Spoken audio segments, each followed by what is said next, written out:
పాకిస్తాన్ పాకిస్తాన్ పాకిస్తాన్ ఇప్పుడు ఎలా అయిపోయిందంటే పీకే స్థాన్ అన్నట్టుగా అయిపోయింది.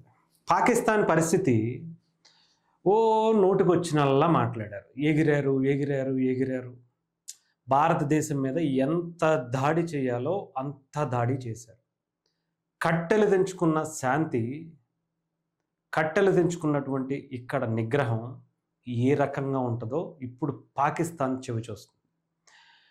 ఒకడు పార్లమెంట్లో కూర్చుని ఇక్కడ మన అయోధ్యలో ఉన్నటువంటి టెంపుల్ని కూల్చేసి మసీదుని కడతారు మా పాకిస్తాన్ ఆర్మీ అని చెప్పి ఒక మహిళ మాట్లాడింది.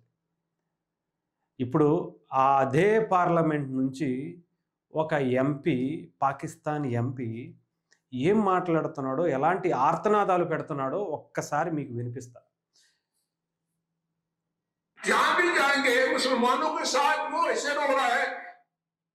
जो सोच भी नहीं सकते हैं क्या है, और अल्लाह पाक इस मुल्क के हिफाजत फरमाएंगे।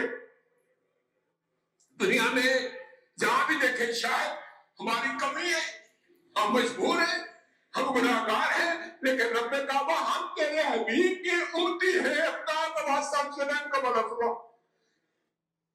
చూసారుగా, ఏ పార్లమెంట్ నుంచి అయితే నోటికి వచ్చిందల్లా మాట్లాడి, ఒకడేమో పాకిస్తాన్ నుంచి మేము ఇండియాని లేపేస్తామంటాడు, ఇండియాని ముక్కలు ముక్కలు చేసేస్తామంటాడు, ఇంకొకటి ఆడికి నచ్చింది మాట్లాడతాడు.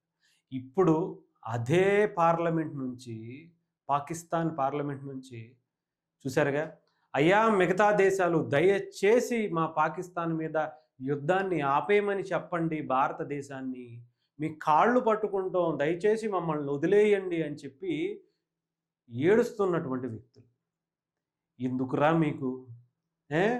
ఆడెవడో ఒకడు వచ్చి ఇండియాకి వచ్చి వెళ్ళి నీ మోదీకి చెప్పుకో అంటే ఏం చెప్పుకుంటే ఏం చేస్తాడో చూసావుగా. మా మోదీ అంటే అంత తక్కువ అంచనా వేసావా? భారతదేశం అంటే అంత తక్కువ అంచనా వేసావా?